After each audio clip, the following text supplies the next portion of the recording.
जय श्री राम दोस्तों, वीडियो अच्छी लगे तो चैनल को लाइक और सब्सक्राइब जरूर करें। एक राजा ने अपने सैनिकों को सड़क के बीच में एक बड़ा पत्थर रखने के लिए कहा। पत्थर को बीच सड़क में रखवाकर राजा ने अपने सैनिकों से छुपकर उस बड़े पत्थर पर नजर रखने के लिए कहा।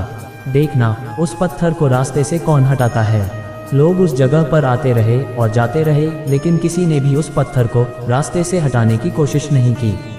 उस पत्थर के पास से गुजरने वालों में राजा के कुछ करीबी लोग और शहर के बड़े व्यापारी भी शामिल थे, और उनमें से कुछ लोग तो राजा को ही कोसने लगे।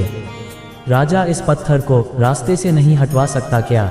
लेकिन किसी ने भी उस पत्थर को रास्ते से हटाने का प्रयास नहीं किया, और ऐसा काफी दिनों तक चलता रहा। एक दिन एक किसान अपनी सब्जियों के साथ उधर से गुजर रहा था।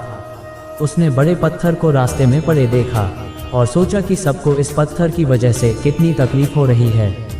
उसने अपनी मजबूत लाठी से उस पत्थर को एक तरफ धकेलने की कोशिश शुरू कर दी। काफ़ी कोशिश के बाद वह उसे सड़क से हटाने में कामयाब हो गया। पत्थर को रास्ते से हटाने के बाद किसान अपनी सब्जियों को उठाकर जाने ही वाला था। अचानक उसकी नज़र एक पोटली पर गई, जो ठीक उसी जगह पड़ी थी जहाँ से उसने वह पत्थर हटाया था।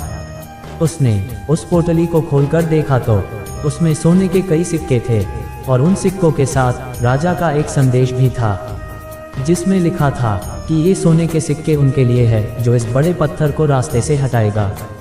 दोस्तों, बिल्कुल ठीक इसी तरह हम सबके लाइफ में भी कई परेशानियां आती है। कुछ लोग उन परेशानियों से बचकर निकल जाते हैं और कुछ रास्ता बदल देते हैं, लेकिन कुछ चंद लोग ठान लेते हैं, उन परेशानियों का हल निकाल ही लेते हैं, और ऐसे ही लोग मुश्किलों में संभावनाएं और संभावनाओं में छिपे अवसर खोज लेते हैं। मजबूत इरादे और नेक दिल के साथ किए गए कोशिशों के परिणाम हमेशा ही अच्छे आते हैं।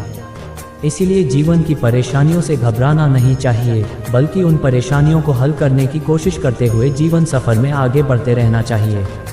वीडियो अच्छी लगे तो चैनल को लाइक और सब्सक्राइब जरूर करें।